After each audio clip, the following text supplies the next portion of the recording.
Hey guys, welcome back to my YouTube channel. I hope you all are good. Yes, ಒಂದು 4-5 ಡೇಸಿಂದ ತುಂಬ ಜನ ಕೇಳ್ತಾ ಇದ್ದಾರೆ ಮ್ಯಾಮ್ ಡೆಮೋ ಕ್ಲಾಸ್ಗೆ ಪಿ ಯು ಕಾಲೇಜಿಗಾಗಿರ್ಬೋದು ಅಥವಾ ಡಿಗ್ರಿ ಕಾಲೇಜಿಗಾಗಿರ್ಬೋದು ಡೆಮೋ ಕ್ಲಾಸ್ಗೆ ನಾವು ಯಾವ ರೀತಿ ಪ್ರಿಪೇರ್ ಆಗಬೇಕು, ಯಾವ ಸಬ್ಜೆಕ್ಟ್ ಮೇಲೆ ಪ್ರಿಪೇರ್ ಆಗಬೇಕು, ಡ್ರೆಸ್ ಕೋಡ್ ಏನು ಹಾಕೊಂಡು ಹೋದ್ರೆ ಬೆಸ್ಟ್ ಆಗಿರುತ್ತೆ. ಸೊ ಈ ರೀತಿ ಎಲ್ಲ ಕ್ವಶನ್ಸ್ಗಳನ್ನ ಕೇಳ್ತಾ ಇದ್ದಾರೆ. ಸೊ ಹಾಗಾಗಿ ಅವ್ರಿಗೋಸ್ಕರ ಕ್ಲಾರಿಫಿಕೇಶನ್ ಕೊಡ್ಲಿಕ್ಕೋಸ್ಕರ ಈ ವಿಡಿಯೋ ಮಾಡ್ತಾ ಇದ್ದೀನಿ.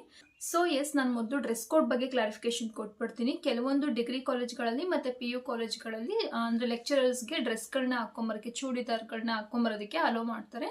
ಬಟ್ ಕೆಲವೊಂದು ಡಿಗ್ರಿ ಕಾಲೇಜ್ ಮತ್ತು ಪಿ ಯು ಕಾಲೇಜ್ಗಳಲ್ಲಿ ಸ್ಯಾರಿ ಹಾಕೊಂಡು ಬರಲೇಬೇಕು ಅಂತೇಳಿ ಕಂಪಲ್ಸರಿ ಮಾಡಿಬಿಟ್ಟಿರ್ತಾರೆ. ಸ್ಯಾರಿ ನೀವು ಹಾಕ್ಕೊಂಡೇ ಬರಬೇಕು, ಡ್ರೆಸ್ ಅಲೋ ಇಲ್ಲ ಅಂತೇಳಿ ಅಂದರೆ ಕಂಪಲ್ಸರಿ ಮಾಡಿರ್ತಾರೆ ಸ್ಯಾರಿನ. ಬಟ್ ಮೋಸ್ಟ್ ಆಫ್ ದ ಕಾಲೇಜಲ್ಲಿ ಸ್ಯಾರಿನೇ ನಡೆಯೋದು. ಬಟ್ ಕೆಲವೊಂದು ಕಾಲೇಜುಗಳಲ್ಲಿ ಸ್ವಲ್ಪ ಅಷ್ಟೊಂದು ರಿಸ್ಟ್ರಿಕ್ಷನ್ಸ್ ಇರೋಲ್ಲ, ನೀವು ಸ್ಯಾರಿ ಹಾಕ್ಕೊಂಡೇ ಬರಬೇಕು, ಆ ರೀತಿ ರಿಸ್ಟ್ರಿಕ್ಷನ್ಸ್ ಇರೋದಿಲ್ಲ. ನಿಮ್ಮ ಕಂಫರ್ಟಬಿಲಿಟಿ ಅಂದರೆ ಲೆಕ್ಚರರ್ಸ್ಗಳಿಗೆ ಸ್ಯಾರಿ ಕಂಫರ್ಟ್ ಆಯಿತು ಅಂದರೆ ಸ್ಯಾರಿನೇ ಹಾಕ್ಕೊಂಬನ್ನಿ. ಇನ್ ಕೇಸ್ ನಿಮಗೆ ಸ್ಯಾರಿ ಅನ್ಕಂಫರ್ಟಬಲ್ ಆಗ್ತಿದೆ ಅಂತ ಹೇಳಿದ್ರೆ ಚೂಡಿದಾರ್ನ ವೇರ್ ಮಾಡಿ ಅಂತ ಹೇಳಿ ಹೇಳುವಂತಹ ಒಂದಷ್ಟು ಕಾಲೇಜ್ಗಳು ಕೂಡ ಇದ್ದಾವೆ. ಸೊ ಡಿಪೆಂಡ್ ಅಪಾನ್ ಕಾಲೇಜ್, ಸ್ಯಾರಿನೋ ಅಥವಾ ಡ್ರೆಸ್ಸೋ ಅಂತ ಕೇಳಿದ್ರೆ ಡಿಪೆಂಡ್ ಅಪಾನ್ ಕಾಲೇಜಸ್ಸು. ಇನ್ನು ಡೆಮೋಗೆ ನಾವು ಸ್ಯಾರಿ ಹಾಕೊಂಡು ಹೋಗ್ಬೇಕಾ ಅಥವಾ ಚೂಡಿದಾರ್ ಹಾಕೊಂಡು ಹೋಗ್ಬೇಕಾ, ಯಾವ ಥರ ಹೋಗ್ಬೇಕು, ಡ್ರೆಸ್ ಕೋಡ್ ಹೆಂಗಿರಬೇಕು ಡೆಮೋ ಕ್ಲಾಸ್ ಕೊಡುವಾಗ ಅಂತ ಕೇಳಿದ್ರೆ, ಫಸ್ಟ್ ಟೈಮ್ ಡೆಮೋ ಕ್ಲಾಸ್ನ ಕೊಡೋವಂತಹ ಕ್ಯಾಂಡಿಡೇಟ್ಸು ಯಾರು ಇರ್ತೀರಾ, ಸೊ ಅವರು ಆದಷ್ಟು ನೀವು ನಿಮಗೆ ಯಾವ ಡ್ರೆಸ್ ಕಂಫರ್ಟಬಲ್ ಆಗಿರುತ್ತೆ, ಲೈಕ್ ಸೀರೆ ಕಂಫರ್ಟಬಲ್ ಆಗಿದೆ ಸೀರೆ ಹಾಕೊಂಡೋಗಿ, ಇಲ್ಲ ನನಗೆ ಡ್ರೆಸ್ ಕಂಫರ್ಟಬಲ್ ಆಗಿದೆ ಚೂಡಿದಾರ್ ಕಂಫರ್ಟಬಲ್ ಆಗಿದೆ ಅಂತ ಅನ್ನೋ ಹಾಗಿದ್ರೆ ನೀವು ಚೂಡಿದಾರ್ನೇ ವೇರ್ ಮಾಡಿ. ಬಟ್ ನಿಮಗೆ ಯಾವುದು ಕಂಫರ್ಟಬಲ್ ಆಗಿರುತ್ತೆ ಆ ಒಂದು ಡ್ರೆಸ್ ಕೋಡ್ನೇ ನೀವು ನಿಮ್ಮ ಒಂದು ಡೆಮೋ ಕ್ಲಾಸ್ಗೆ ಹೋಗ್ಬೇಕಾದ್ರೆ ಅಥವಾ ಡೆಮೋ ಕ್ಲಾಸ್ನ ಕೊಡಬೇಕಾದ್ರೆ ವೇರ್ ಮಾಡಿ. ಬಿಕಾಸ್ ಫಸ್ಟ್ ಟೈಮ್ ಡೆಮೋ ಕ್ಲಾಸ್ನ ಕೊಡ್ಬೇಕಾದ್ರೆ ಆಲ್ಮೋಸ್ಟ್ ಫಿಯರ್ ಇಟ್ಕೊಂಡಿರ್ತೀರಾ. ಅಂದರೆ ನನ್ನ ಮುಂದೆ ಕೂತಿರೋಂಥ ಸ್ಟೂಡೆಂಟ್ಸ್ಗೆ ಎಷ್ಟು ವಿಷಯಗಳು ತಿಳಿದಿಲ್ಲ, ಮತ್ತು ಬೇರೆ ಲೆಕ್ಚರರ್ಸ್ಗಳೆಲ್ಲ ಇರ್ತಾರೆ. ಸೊ ಹಾಗಾಗಿ ನಿಮ್ಮದೇ ಆಗಿರುವಂತಹ ಒಂದಷ್ಟು ಫಿಯರ್ಸ್ ಇರುತ್ತೆ. ಸೊ ಅದ್ರ ಜೊತೆ ನಿಮ್ಮ ಡ್ರೆಸ್ ನಿಮಗೆ ಅನ್ಕಂಫರ್ಟಬಲ್ ಮಾಡಬಾರ್ದು ಅಲ್ವಾ. ಸೊ ಹಾಗಾಗಿ ನಿಮಗೆ ಯಾವ ಡ್ರೆಸ್ ಕಂಫರ್ಟಬಲ್ ಆಗಿರುತ್ತೆ ಆ ಒಂದು ಡ್ರೆಸ್ನ ನೀವು ಡೆಮೋ ಕ್ಲಾಸ್ನ ಕೊಡೋದಕ್ಕೆ ಹೋಗ್ಬೇಕಾದ್ರೆ ವೇರ್ ಮಾಡಿ. It's too good. ಆದಷ್ಟು ಜೀನ್ಸ್ನ ವೇರ್ ಮಾಡೋದಾಗಿರ್ಬಹುದು ಅಥವಾ ದುಪ್ಪಟ್ಟನ ಅಂದರೆ ವಿತೌಟ್ ದುಪ್ಪಟ್ಟ ಟೀಚಿಂಗ್ಗೆ ಹೋಗುವಂಥದ್ದಾಗಿರ್ಬೋದು, ಇದನ್ನ ಸ್ವಲ್ಪ ಅವಾಯ್ಡ್ ಮಾಡಿ. ಬಿಕಾಸ್ ಟೀಚಿಂಗ್ ಪ್ರೊಫೆಷನ್ ಅಂತ ಹೇಳಿದ್ರೆ ಒಂದು ಸ್ಯಾರಿ ಅಥವಾ ಚೂಡಿದಾರೋ ಅದು ವಿತೌಟ್ ವೇಲು ಅದೆಲ್ಲ ಸ್ವಲ್ಪ ಅದು ನಮ್ಮ ಟೀಚಿಂಗ್ ಪ್ರೊಫೆಷನ್ಗೆ ಅದು ರಿಲೇಟೇಬಲ್ ಅಂತ ಅನ್ಸೋದಿಲ್ಲ. ಸೊ ಹಾಗಾಗಿ ನೀವು ಚೂಡಿದಾರ್ ವೇರ್ ಮಾಡಿಕೊಂಡು ಡೆಮೋ ಕ್ಲಾಸ್ ಕೊಡ್ಬೋದು, ಅದರ್ವೈಸ್ ಸ್ಯಾರಿನ ವೇರ್ ಮಾಡಿಕೊಂಡು ಡೆಮೋ ಕ್ಲಾಸ್ ಕೊಡ್ಬೋದು. ನಿಮ್ಮ ಕಂಫರ್ಟಬಿಲಿಟಿ, ಮೇಯ್ನ್ಲಿ ನಿಮ್ಮ ಒಂದು ಕಂಫರ್ಟಬಿಲಿಟಿಯಲ್ಲಿ ಮುಖ್ಯ ಆಗಿರುತ್ತೆ ಅಷ್ಟೇ.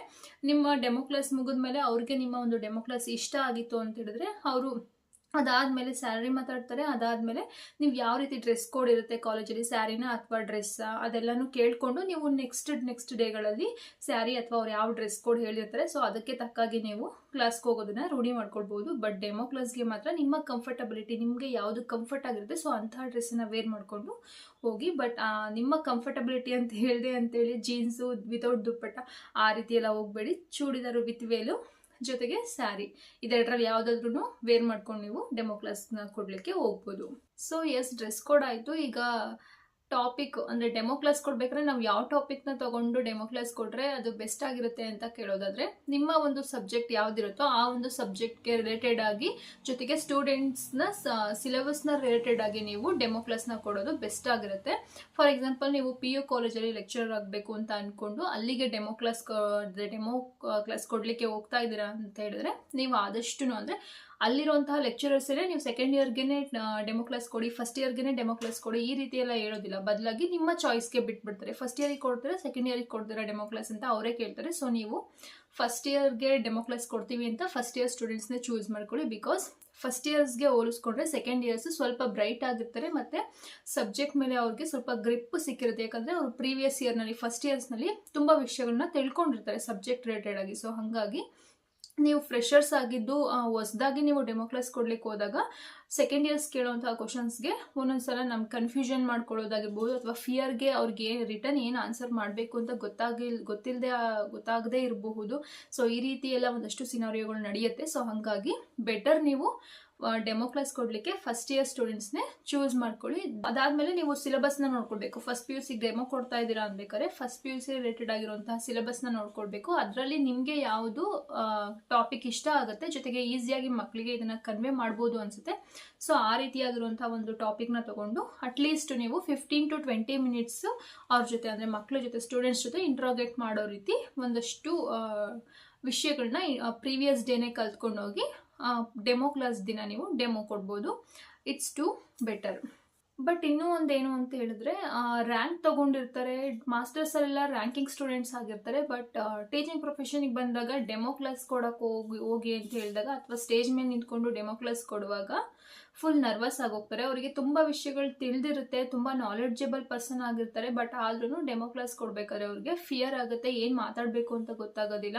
ಈ ರೀತಿ ಎಲ್ಲ ಒಂದಷ್ಟು ಸಿಚುವೇಶನ್ಸ್ಗಳೆಲ್ಲ ಕ್ರಿಯೇಟ್ ಆಗುತ್ತೆ. ಯಾಕಂದರೆ ಫಿಯರ್ ಯಾವತ್ತೂ ಸ್ಟೇಜ್ ಮೇಲೆ ನಿಂತ್ಕೊಂಡು ಮಾತಾಡದೇ ಇರೋದಾಗಿರ್ಬೋದು, ಅಥವಾ ಒಂದೇ ಸಲ ತುಂಬ ಜನ ಸ್ಟೂಡೆಂಟ್ಸ್ಗಳನ್ನ ನೋಡಿದಾಗ ಒಂದಷ್ಟು ಫಿಯರ್ ಆಗುತ್ತೆ. ಅಂದರೆ ನಮ್ಮ ಮುಂದೆ ಕೂತಿರೋರು ನನಗೆ ಏನಾದರೂ ಕ್ವಶನ್ಸ್ಗಳನ್ನ ಕೇಳಿಬಿಟ್ರೆ ನಾನು ಹೆಂಗಪ್ಪ ಆನ್ಸರ್ ಮಾಡಲಿ, ಅವ್ರಿಗೆ ನನಗಿಂತ ಜಾಸ್ತಿ ವಿಷಯಗಳೇನಾದ್ರು ಗೊತ್ತಿದ್ರೆ ಏನು ಮಾಡಲಿ ನಾನು, ಈ ರೀತಿ ಒಂದಷ್ಟು ಫಿಯರ್ ಇರುತ್ತೆ. ಸೊ ಹಾಗಾಗಿ ಡೆಮೋ ಕ್ಲಾಸ್ ಕೊಡಬೇಕಾದ್ರೆ ಆಲ್ಮೋಸ್ಟ್ ಡೆಮೋ ಕ್ಲಾಸ್ಗಳು ಫೇಲ್ಯೂರ್ ಆಗೋದೇ ಈ ರೀಸನ್ಗೋಸ್ಕರ, ಅಂದರೆ ಫಿಯರಿಂದ. ನಮ್ಮ ಮುಂದೆ ಕೂತಿರೋರು ನಮಗಿಂತ ಹೆಚ್ಚಿಗೆ ಏನೋ ತಿಳ್ಕೊಂಡಿದ್ದಾರೆ ಅನ್ನೋ ಫಿಯರ್ ಮುಂಚೆನೇ ಇಟ್ಕೊಂಡ್ಬಿಟ್ರೆ, ನಾವು ಏನೇ ಪ್ರಿಪೇರ್ ಆಗಿ ಹೋಗಿ ಅವ್ರಿಗೆ ಡೆಮೋ ಕ್ಲಾಸ್ ಕೊಟ್ರು ಕೂಡ ನಮಗೆ ಒಳಗಡೆ ಒಂಥರ ಫಿಯರ್ ಇರುತ್ತೆ. ಅಯ್ಯೋ, ನಾನು ಹೇಳ್ತಿದ್ದವ್ರಿಗೆ ಕನ್ವೆ ಆಗ್ತಿದ್ಯೋ ಕನ್ವೆ ಆಗ್ತಿಲ್ವೋ, ಇವ್ರು ನನಗಿಂತ ಜಾಸ್ತಿ ನಾವು ತಿಳ್ಕೊಂಡ್ಬಿಟ್ಟಿದ್ದಾರೆ. ಈ ರೀತಿ ಫಿಯರ್ ಇದ್ದಾಗ ನಾವು ಸರಿಯಾಗಿ ಡೆಮೋ ಕ್ಲಾಸ್ ಕೊಡಲಿಕ್ಕೆ ಆಗೋದಿಲ್ಲ. ಸೊ ಡೆಮೋ ಕ್ಲಾಸ್ ಕೊಡೋದಕ್ಕೆ ಹೋಗ್ಬೇಕಾದ್ರೆ ಅಥವಾ ಡೆಮೋ ಕ್ಲಾಸ್ ಕೊಡುವಾಗ ನನ್ನ ಮುಂದೆ ಇರೋವಂಥ ಸ್ಟೂಡೆಂಟ್ಸು ಅವರು ಝೀರೋ, ಅವರಲ್ಲಿ ಯಾವ ರೀತಿ ನಾಲೆಡ್ಜು ಕೂಡ ಇಲ್ಲ, ಅವ್ರಿಗೇನು ಈ ವಿಷಯದ ಬಗ್ಗೆ ಅವ್ರಿಗೇನೇನೂ ಗೊತ್ತೇ ಇಲ್ಲ. ನಾನಿವಾಗ ಹೇಳಿ ಅವ್ರಿಗೆ ಅರ್ಥ ಮಾಡಿಸ್ಬೇಕು.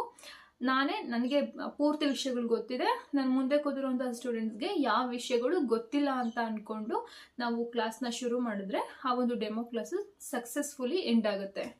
ಐ ಹೋಪ್ ಡೆಮೋ ಕ್ಲಾಸ್ ಮತ್ತು ಡ್ರೆಸ್ ಕೋಡ್ ಬಗ್ಗೆ ಇದ್ದಂತಹ ಡೌಟ್ಸ್ಗಳು ಕ್ಲಾರಿಫೈ ಆಗಿದೆ ಅಂದ್ಕೊಳ್ತೀನಿ. ಇದೇ ಥರ ಹೊಸ ವಿಡಿಯೋದೊಂದಿಗೆ ಮತ್ತೆ ಬರ್ತೀನಿ. ಅಲ್ಲಿವರೆಗೂ take care, by, have A good day.